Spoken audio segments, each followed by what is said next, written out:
मुझे बहुत खुशी हो रही है आप लोगों को ये बताते हुए कि मेरे जो ग्रुप सेशंस है वो अब दोबारा से शुरू होने वाले हैं। तो अगर आप मेरा सेशन अटेंड करना चाहते हैं तो आपको मेरी वेबसाइट पे जाना है, दैट इज़ www.sandeepmaheshwari.com। अब वहाँ पर जा करके आप फ्री में रजिस्टर कर सकते हैं। उसके बाद में आपके मोबाइल के ऊपर एक SMS आएगा जिसमें एक लिंक होगा। उस लिंक पर आप क्लिक करेंगे और अपनी सीट को कन्फर्म करेंगे तो आपको एक एंट्री पास मिलेगा जिसके बेस पर आप यहाँ पर आ सकते हैं। Wish you all the best and see you soon. Sir जैसा कि देखा गया है हम लोग डेली रूटीन में जॉब भी करते हैं सर, ठीक है, और बाकी एक्टिविटीज़ भी है, बट सर वो डेली ही रिपीट होती रहती है। एक्चुअली सुबह गए, उठे, ऑफिस गए, शाम को वापस आए, है ना, और डेली भी यही मतलब चलता रहता है सिलसिला।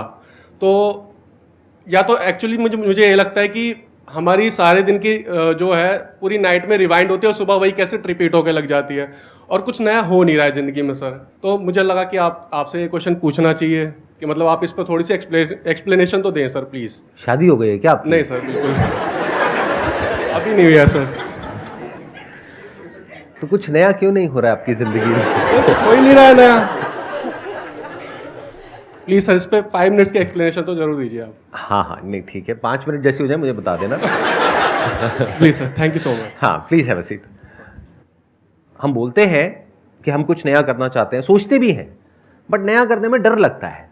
That is called fear of the unknown. कि अगर आपकी लाइफ बुरी से बुरी भी है तो जैसी भी है नोन है। नोन मतलब होता है आपको पता है कि क्या होने वाला है सुबह उठने के बाद में, और कहां जाना है, कहां से वापस आना है, किससे मिलना है, किससे नहीं मिलना है, सब कुछ पता है। जैसे ही कुछ नया करते हो तो वहां पे रिस्क होता है। फॉर एग्जाम्पल आप मेट्रो में जा रहे हो, उसी रूट से जा रहे हो, आपको कौन रोक रहा है? अपने साथ में कोई है उससे बात करने से। आप चाहो तो बात कर सकते हो, चाहो तो किसी स्पोर्ट्स कॉम्प्लेक्स में जा सकते हो, वहां पे दोस्त बना सकते हो, चाहो तो अपने घर के बाहर ही निकल करके आप देखोगे बहुत सारे पार्क्स हैं, तो आप जा करके किसी से भी हाय हेलो कर सकते हो, बात कर सकते हो। तो उसमें कौन रोक रहा है हमको? कोई भी नहीं। लेकिन हम वो नहीं करते। क्यों? क्योंकि वहां पे फेलियर का डर है। क्योंकि हो सकता है आप जा करके पार्क में किसी से बात करोगे और वो शोर मचाने लग जाए, मुझे छेड़ रहा है, गड़बड़ हो गई, बेकार में पिटाई हो जाएगी। तो पिटाई का डर है ना। इतना तो एक माइक लेकर के बोलना। सर इतना पिटाई का डर तो होना ही चाहिए ना। इतना तो पिटाई का डर होना ही चाहिए। मतलब आप चाहते हैं कि कोई बेचारा किसी बेचारी से बात तक ना करे, और फिर आप कहते हो कि सर लव मैरिज नहीं हो पा रही है, मतलब क्या करें, कोई मिलता नहीं है, कोई मिलती नहीं है, अरेंज मैरिज में ढंग का नहीं मिलता है, क्या करें सर? अरे किसी को मौका दो, वो आकर के बात ही तो कर रहे हैं, हाय हेलो ही तो कर रहे हैं, एक स्माइल पास ही तो कर रहे हैं, उसमें भी हम गलत मतलब निकाल लेते हैं। स्माइल पास करना गुनाह हो गया क्या? ये बहुत बड़ी प्रॉब्लम है हमारे यहां पर। आप किसी दूसरी कंट्री में जाओ, यूएस में जाओ, यूके में जाओ, वहां पे चलते चलते भी आपको लोग स्माइल पास कर देंगे। यहां करके देखो। तो ये एक बहुत बड़ी प्रॉब्लम है। और ये प्रॉब्लम ये मत समझ लेना सिर्फ मेल्स के लिए है, ये फीमेल्स के लिए भी बहुत बड़ी प्रॉब्लम है। अरे आप किसी से बात ही नहीं करोगे तो आपकी एक अच्छी रिलेशनशिप बनने की पॉसिबिलिटी क्या है? पूरी लाइफ आपने डरा करके रखा लड़कों को, उन्होंने बेचारों ने हिम्मत ही नहीं करी आपके पास आने की या आपसे बात भी करने की। अब आपकी एज हो गई शादी की, अब घर वाले कह रहे हैं शादी कर लो। अब कहते हैं थोड़ा बहुत एडजस्टमेंट तो करना पड़ेगा। अब वो थोड़ा बहुत कई बार बहुत ज्यादा हो जाता है। इस एज में आप लोग बहुत अच्छे से समझ पा रहे होंगे। मैं ठीक कह रहा हूं, गलत कह रहा हूं? इस एज ग्रुप में सबसे बड़ी प्रॉब्लम क्या होती है घर वालों की तरफ से? कि अब सेटल हो गए, शादी कर लो। कितनों को ये प्रॉब्लम आ रही है? हाथ ऊपर करके बताओ। आ रही है ना? अब क्यों आ रही है प्रॉब्लम? क्योंकि इतने बढ़िया वो बैठे हैं पीछे, उनको आपने कभी मौका ही नहीं दिया और आज भी आप मौका नहीं देने वाले। मतलब इतना नहीं है कि यहां से सेशन खत्म हो रहा है, उसके बाद में चलो साथ में ऑटो में चल लेते हैं।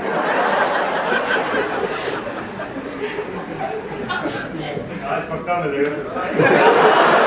आज मैं मैच मेकर हूं। जैसे एक मूवी आई थी ना, उसमें आपने देखा था कादर खान के घर के बाहर लिखा होता था आज ये डॉक्टर है, आज ये लॉयर है। तो ऐसे ही आज यहां पे सेशन हॉल के बाहर में लिखा हुआ है आज ये मैच मेकर है। आज तो रिश्ता करा के ही छोड़ूंगा एक दो का, ताकि वो 1-2 साल बाद आए यहाँ पे हाथ में गोदी में बच्चा अच्छा लेकर के और कहे सर देखो ये यहीं का है, यहीं से इसकी शुरुआत हुई थी। ये जो प्रॉब्लम है जो आप कह रहे हो कि लाइफ बोरिंग है, रूटीन है, वो इसलिए है क्योंकि हम कुछ नया करते ही नहीं है, कोई नया रिस्क नहीं लेते हैं, कोई नया चांस नहीं लेते हैं। अगर वो रिस्क लेने के लिए आप तैयार हो तो लाइफ में कुछ इंटरेस्टिंग हो सकता है, नहीं तो कुछ भी इंटरेस्टिंग होने की पॉसिबिलिटी नहीं है। सर मेरा क्वेश्चन है कि आज के टाइम पर हम mostly after 22-23 we all are looking for jobs and कभी कभी हमें जॉब्स मिल भी जाती है, हम सेटल भी हो जाते हैं, बट कुछ एम्बिशियस लोग they don't want to end up in relationship. हम सबको फीलिंग्स आती है लोगों के लिए, हम कैजुअल रिलेशनशिप्स में ज़्यादा इंक्लाइन करते हैं, फिर बाद में जब बॉडी या बायोलॉजिकल नीड आती है तो भी हम कैजुअल रिलेशनशिप्स का सहारा लेते हैं। लेकिन sir after a time we feel empty and when we feel empty and if someone approaches from the other hand तो हमें कमिटमेंट इश्यूज आता है। सर ऐसा क्यों हो रहा है कि हम आज के टाइम पे इतना कमिटमेंट से भाग रहे हैं? जैसे हमारी एक फिजिकल नीड है, वो क्या है? बायोलॉजिकल नीड, खाना पीना, निकालना, बच्चे पैदा करना, सेक्स, ये सब क्या है? फिजिकल नीड्स हैं। ऐसे ही हमारी एक इमोशनल नीड है हम सबकी। ये नीड है, ये कोई वांट नहीं है, कोई डिजायर नहीं है। वो नीड क्या है कि we want some kind of a support system. इसका भी बेसिस फिजिकल से ही आ रहा है, क्योंकि इंसान, अगर आप कुछ हजार साल पीछे चले जाओ तो जंगलों से हम सबकी शुरुआत हुई, और कुछ लोग तो अभी भी ऐसा लगता है कि अभी भी जंगल से ही आए हैं। बीच बीच में थोड़ा बहुत मजाक कर सकता हूँ, उड़ा सकता हूँ ना, ठीक है। सो क्या हुआ कि वहां पे जंगलों में वी वर नॉट सेफ, खतरा था चारों तरफ। तो हमको क्या समझ आया, अगर हम साथ में रहेंगे तो हमारे जिंदा रहने के चांसेस ज्यादा है। जब कोई हमारे साथ होता है और पूरी तरह से हमको सपोर्ट करने के लिए तैयार होता है, यहां तक कि वो हमारे लिए मरने को भी तैयार है, तो we feel safe and secure. And security is a need, it is not a desire. ऐसे ही रिलेशनशिप में एक स्टेबिलिटी होना, कोई ऐसा इंसान होना जो हमारे साथ हमारे पेरेंट्स के बाद भी रहे, ये कोई डिजायर नहीं है, नीड है। बट इसको हम समझ नहीं पाते हैं। क्यों? क्योंकि कभी हमने बोर्डम को फेस नहीं किया है, लोनलीनेस को एक्चुअल में नहीं देखा है अपने अंदर झांक करके। कभी देखना है तो 3-4 दिन के लिए कहीं बाहर चले जाओ और जा करके सिर्फ बैठ जाओ 3 दिन के लिए, कोई मोबाइल लेकर के नहीं जाना है। तब आपको समझ आएगा अकेलापन होता क्या है। आज क्या है? आज आप बिजी हो। किस में बिजी हो? रैट रेस में बिजी हो। रैट रेस क्या है? पैसा कमाने की रैट रेस, जो खत्म हो ही नहीं सकती। इस रैट रेस को जीत भी गए तब भी रैट के रैट ही रहने वाले हो। क्यों? क्योंकि पहले तो ये टेंशन होती है 20-22 साल की एज में एक जॉब मिल जाए, जॉब मिल जाए, जॉब मिल जाए। आपने क्वेश्चन में भी बोला कि कुछ लोगों की जॉब लग जाती है, कुछ की नहीं, सबकी लग जाती है। नहीं लगेगी तो बेचारे कहां जाएंगे? या तो जॉब करेंगे या बिजनेस करेंगे, कुछ ना कुछ तो करेंगे ना। पैसा चाहिए, कितना चाहिए? बहुत चाहिए। और हमें ऐसी गलतफहमी हो जाती है कि पैसे से सब कुछ मिल जाएगा जो भी हमें चाहिए। फिर हम क्या बोलते हैं? Career is more important than relationship. फिर हम रिलेशनशिप को डिले करते हैं, पोस्टपोन करते हैं, जितना कर सकते हैं उतना। पहले जो मैरिज की एज होती थी वो होती थी 20-22 साल, फिर बढ़ करके हुई 25 साल, अब हो गई है 30 साल, 35 साल, और कुछ टाइम बाद 40 हो जाएगी, फिर 50 हो जाएगी, फिर 70 हो जाएगी, 80 हो जाएगी। आपको क्लियर हो रहा है मैं क्या कह रहा हूं? कि इस रैट रेस में आप एक जगह तक पहुंचोगे। वो जगह क्या होगी? 20-30 हजार, 50 हजार, लाख रुपए। तो जिस भी जगह पर आप होगे वो आपको कम लगने वाला है। अभी ज्यादा लग रहा है जब आपकी एज है 18-19 साल, 20 साल। देखो अभी प्रैक्टिकली देखते हैं, यहां पर जो एज ग्रुप है वो है 20 से 30 साल की। तो जो 20-21 साल वाले होंगे उनको लग रहा होगा कि अगर हमारे को एक 20-30 हजार की भी जॉब मिल जाए तो लाइफ सेट हो जाएगी। यहां कितने हैं जिनकी ऑलरेडी जो जॉब है वो 30-40 हजार, 50 हजार रुपए से ऊपर की है? हाथ ऊपर करिए। क्या लाइफ बहुत बढ़िया चल रही है? ऐसे कर दिया लोगों ने, अरे नहीं सर क्या बात कर रहे हो। लेकिन इल्यूजन क्या है कि आज 50 हजार रुपए इस वजह से ठीक नहीं चल रही लाइफ। वही सेम इल्यूजन जो 5 साल पहले था कि आज मेरी सैलरी 20 हजार है इसलिए लाइफ बढ़िया नहीं है, जब 50 हजार हो जाएगी तो बढ़िया हो जाएगी। आज का इल्यूजन है अगर 50 हजार से 1 लाख हो जाएगी तो लाइफ बहुत बढ़िया हो जाएगी। ये कभी नहीं होने वाली, क्योंकि जो करियर के पीछे दीवाना है, करियर करियर करियर करियर, पैसा पैसा पैसा पैसा पैसा, वो एंटैंगल्ड हो जाएगा इस पूरे के पूरे सिस्टम में। उसके अंदर डर भी होगा उस नौकरी को खोने का। तो वो जो कंपनी जहां पर वो काम करेगा वो उसको यूज नहीं करेगी, उसका फायदा नहीं उठाएगी, उसको समझ नहीं आएगा कि अगर इसकी नौकरी गई तो इसकी क्या हालत होने वाली है। तो क्या वो प्रेशर क्रिएट नहीं करेगी? जब कोई लोन लेना होता है तो कंपनी से ही तो आप डॉक्यूमेंट्स लेते हो, तो कंपनी को तो आपका पूरा बायोडेटा पता है कि कितना आपने लोन लिया हुआ है, कितना कर्जा आपके सर पे है, कितनी आपकी सैलरी है, कितनी आपकी किस्तें हैं, और उनको ये भी पता है कि अगर आपको इमीडिएटली अभी निकाल दिया तो आपके साथ में क्या होने वाला है। तो समझ गए क्या हो रहा है? ये पूरा का पूरा जो स्ट्रक्चर है वो हमको फंसा देता है बुरे तरीके से, और फिर वो एज भी निकल जाती है कि जब कोई रिलेशनशिप एक्चुअल में बन पाए। और प्लस एक और प्रॉब्लम है, हम रिलेशनशिप के लिए ओपन ही नहीं है। फिर घर वाले बोलते हैं कि चलो शादी कर लो। शादी कहां से कर लो? चलो वहां से रिश्ता है, वहां से आया है, हाँ दूर के वो हैं, वहां से कहीं से रिश्ता है, क्योंकि पास के तो सारे भाई बहन हैं। अब दूर का कोई है, अब दूर का है तो उसका क्या पता आपको कौन है, क्या है, उसका क्या बैकग्राउंड है, क्या नहीं है, कुछ पता है क्या? ब्लाइंड खेलने के जैसा हो गया। और दूसरा ऑप्शन क्या है कि शादी ही मत करो, करियर पर ही फोकस करो। तो इस करियर में है क्या? कभी सच को देखते क्यों नहीं हो? डू यू वांट कि मैं सच बोलूं, या डू यू वांट कि मैं आपको मोटिवेट करूं और कहूं चलिए जी नमस्ते?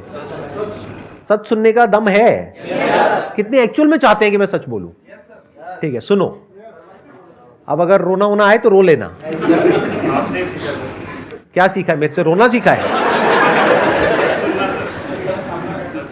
सच का सामना। हाँ ठीक है, सच का सामना शुरू किया जाए। कड़वा सच पता है क्या है? डिप्रेशन, एंजाइटी बहुत बुरे तरीके से बढ़ने वाली है। अब ये मत समझना कि मैं आपको कोई श्राप दे रहा हूं, मैं फैक्ट को एज इट इज देख रहा हूं और आपको बता रहा हूं कि क्या हो रहा है। It is science by looking at cause and effect.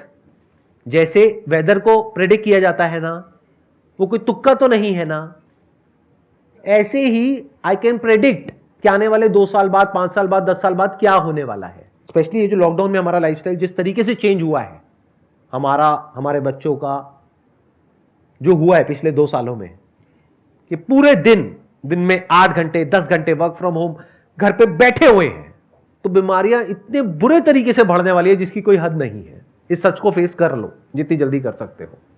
क्यों? क्योंकि हमारी बॉडी बनी किस चीज की है? धरती, जल, अग्नि, वायु, आकाश। इसमें से बताओ क्या आपको नेचुरल मिल रहा है इस रैट रेस में? धरती, क्या अच्छा खाना मिल रहा है? ऐसा खाना जिसको आप खाओ तो अंदर से एनर्जी बढ़ जाए, बिल्कुल फ्रेश, ऐसा तो नहीं है ना? ये सच है या मेरी कोई इल्यूजन है? मैं हवा में तो बातें नहीं कर रहा ना। धरती, जल, पानी बहुत अच्छा है क्या? किसी नदी में से निकाल करके पी रहे हो? पाइपलाइन से आ रहा है, उस पाइपलाइन में बहुत सारे केमिकल्स डाले जाते हैं ताकि उसमें बैक्टीरिया और वायरसेस पैदा ना हो। अब मैं किसी को ब्लेम नहीं कर रहा हूं यहां पे, मैं बस फैक्ट्स एक एक करके आपके सामने रखता चला जा रहा हूं। धरती, जल, अग्नि, क्या पूरे दिन सनलाइट में रहते हो? क्या आपके ऑफिस में डायरेक्ट सनलाइट आती है? क्या घर में सनलाइट आती है? और सनलाइट को हम क्या समझते हैं? Vitamin D. अरे घोचो, सिर्फ विटामिन डी के लिए नहीं होता है। Sunlight is what we are made of. Our body is made of sunlight, so we need sunlight to survive. वायु, प्राण उसको बोलते हैं हिंदी में। तो क्या जो वायु हमारे अंदर जा रही है वो बिल्कुल प्योर है? दिन की 15 से 20 सिगरेट आप पी रहे हो, अगर नहीं भी पी रहे हो तो, और पी रहे हो तो उतनी ऐड कर दो। वायु के बाद क्या है? आकाश। आकाश मतलब क्या? स्पेस। कभी इस चीज को एक्सपीरियंस करके देखना, किसी पहाड़ की चोटी पर जाना, वहां पर जाकर के सिर्फ बैठ जाना अच्छा लगने लग जाएगा। क्यों होता है ऐसा? कभी सोचा है? We need space. कभी अपने घर की छत पे या बचपन में कभी कहीं अपने किसी रिलेटिव के घर पे, दादी के, नानी के, कहीं पर छत पर आप सोए हो और लेट करके ऊपर तारों को देखा है? कैसा लगता है? ऐसा कुछ होता है दिल्ली में? दिल्ली में भगवान बचाए आपको। तो क्या प्योर है आपकी लाइफ में? बताओ तो सही। और फिर ये कैसे एक्सपेक्ट कर सकते हो कि ब्रेन ठीक काम करेगी? माइंड क्या होता है जिसको माइंड बोलते हैं? पॉजिटिव सोचो, पॉजिटिव सोचो। घर वालों को अगर आप जाकर के बोलोगे ना मेरे को डिप्रेशन हो गया, एंजाइटी हो गई, वो कहेंगे अरे ये सब कुछ नहीं होता, तेरे मन का वहम है, और आप मान भी लेते हो। तो वो भी बेवकूफ, आप भी बेवकूफ। अरे ये जो डिप्रेशन है, एंजाइटी है, इसका फिजिकल बेसिस है। तो इस रैट रेस के चक्कर में हुआ क्या है कि हमारी बॉडी पूरी तरीके से ट्रैप्ड है, चारों तरफ से हम फंस चुके हैं। बीमारियां अनलिमिटेड हैं जो अभी हमें पता नहीं है, क्योंकि अभी उसके इफेक्ट दिख नहीं रहे हैं, अंदर हो चुकी है पैदा। अगर पूरा बॉडी का प्रॉपर चेकअप कराओगे तो बीमारियां नजर आ जाएंगी किस किस तरह की, क्या क्या है, बट दिख नहीं रही है अभी, उसका इफेक्ट नहीं दिख रहा है। जब तक इफेक्ट दिखेगा तब तक लेट हो जाएगा, क्योंकि फिर दवाइयां खानी पड़ेगी, फिर दवाइयों के साइड इफेक्ट्स होंगे। दिख रहा है ना कैसे हम साइकिल में फंस रहे हैं। तो इस साइकिल से बचना is almost next to impossible. तो जब बुरी तरीके से हम फंस जाएंगे चारों तरफ, तब उस पैसे का, उस करियर का करोगे क्या? I just wanted to ask, जिस तरह से आप सोसाइटी बता रहे हो, it's inclining toward a little dystopian society. How much it's difficult to acknowledge कि the partner you are looking for is the right partner, because it's easy to get it, easy to get out. इंसान का जो basic nature है ना, फिर चाहे वो mail हो चाहे फीमेल हो, वो ऐसा नहीं है कि एक ही पार्टनर के साथ में पूरी लाइफ रहता चला जाएगा या रहती चली जाएगी। क्या होता है, एक रिलेशनशिप से हमें कुछ मिलता है और कुछ सैक्रिफाइस करना पड़ता है। जब तक ये इक्वेशन जो मिल रहा है उसके फेवर में है, तब तक हम कुछ सैक्रिफाइस करने के लिए तैयार होते हैं। क्या सैक्रिफाइस करने के लिए तैयार होते हैं? जो हमारे बेसिक डिजायर्स हैं, बेसिक अर्जेस हैं, बेसिक नीड्स हैं। ये मत समझना कि अगर आपकी किसी से शादी हो गई, या पहले के जमाने में भी अगर किसी की, आपके पेरेंट्स की कहीं किसी से आपस में शादी हो गई, तो कभी उनके मन में ये थॉट्स ही नहीं आए, या वो कभी किसी की तरफ अट्रैक्ट ही नहीं हुए। अट्रैक्शन इज नॉर्मल, ऐसे थॉट्स आना इज ऑल्सो नॉर्मल। कभी ये मत समझने लग जाना कि ऐसे थॉट्स ही नहीं आएंगे आपके माइंड में या सामने वाले के माइंड में। बट सवाल ये उठता है, कौन वो स्टेप उठाएगा और कौन नहीं उठाएगा। अगर दोनों करियर के पीछे दीवाने हैं, तो दोनों की प्रायोरिटी क्या है? करियर। रिलेशनशिप तो है ही नहीं, सेकेंडरी है। बट अगर दोनों अच्छे दोस्त हैं, तो उनकी प्रायोरिटी कुछ और हो गई। वो हो गई कि हमें साथ में टाइम स्पेंड करना है। अब सारी इक्वेशन बदल गई। अब इस रिलेशनशिप में जो दोनों पार्टनर्स हैं, वो अपनी जो अर्जेस हैं, औरों की तरफ जो वो अट्रैक्ट हो रहे हैं, उसको सैक्रिफाइस करने के लिए तैयार हो जाएंगे। और साथ में क्योंकि दोनों को कुछ ऐसा मिल रहा है विच इज प्राइसलेस, तो उसके लिए वो कितना भी बड़ा सैक्रिफाइस देने के लिए तैयार हो जाएंगे। आप समझ रहे हो? मतलब it is basically an equation. ऐसा कभी भी नहीं था कि अट्रैक्शन नहीं था। इसका प्रूफ यह है कि पहले के जमाने में, आज से 100 साल 500 साल पीछे आप चले जाओ, कुछ राजा महाराजा होते थे, उनकी 100 बीवियां होती थी। और ऐसे कुछ कंट्रीज आज भी हैं जहां पे कुछ फीमेल्स हैं, उनके इतने हस्बैंड्स होते हैं, मल्टीपल हस्बैंड्स होते हैं। तो दोनों ही तरफ है अर्जिस। तो ये मत समझना कि आज कुछ अलग हो रहा है। जैसे आप जानवरों को देखेंगे तो बायोलॉजिकली हम में और बंदरों में ज्यादा फर्क नहीं है। तो क्या बंदर एक ही पार्टनर के साथ रहते हैं पूरी लाइफ? नहीं रहते। तो इंसान कैसे रहेगा? जब उस एक पार्टनर के साथ में उसको कुछ ऐसा मिलेगा जो कि वहां पर चीट करके मिलने वाला है, उससे ज्यादा कुछ मिल रहा होगा, तो वो चीट नहीं करेगा। इंसान जो कंट्रोल होता है ना, वो होता है प्लेजर और पेन से। अब प्लेजर क्या है? एक है इंस्टेंट प्लेजर। इंस्टेंट प्लेजर में क्या है? एक्साइटमेंट है, रश है, थ्रिल है, कुछ नयापन है, नशा है। ये सब क्या है? Instant pleasure. तो इसको क्यों सेक्रीफाइस करेगा एक इंसान, और कब करेगा? जब उसको समझ आएगा कि प्लेजर क्या होता है और हैप्पीनेस क्या होती है। अब उसको ये सब समझने की जरूरत भी नहीं है, एक इंसान फील कर लेता है। बहुत लोग हैं वो साइकोलॉजिकली इतनी मेरी बातों को समझ नहीं पाएंगे, बट वो एक अच्छी रिलेशनशिप में है और वो चीट नहीं कर रहे हैं एक दूसरे को। क्यों? क्योंकि उनको उस रिलेशनशिप से कुछ ऐसा मिल रहा है दोनों को जो उनको एक्चुअल में चाहिए, जो उनके लिए ज्यादा इंपॉर्टेंट है उससे, जो कि टेम्पररी उनको कुछ सेकेंड्स का या कुछ मिनट का प्लेजर मिलेगा। तब वो सेक्रीफाइस करने के लिए तैयार है। सर, जैसा कि आप कह रहे हैं कि एक पहले फ्रेंडशिप होनी चाहिए, और फ्रेंडशिप भी ऐसी कि जिससे हम सारी बातें शेयर कर सकें, कोई हिचकिचाहट ना हो, और वो फ्रेंडशिप आफ्टर रिलेशनशिप भी रहनी चाहिए। तो it means you are saying like प्यार दोस्ती है काइंड ऑफ लाइक। प्यार अलग है, उसके लिए मेरा आप एक सेशन देखिए व्हाट इज लव, और दोस्ती के लिए सेशन देखिए व्हाट इज फ्रेंडशिप। ये मैंने कर दी अपनी marketing. Wish you all the very best. It was pleasure talking to you and pleasure meeting you all. Thank you so much.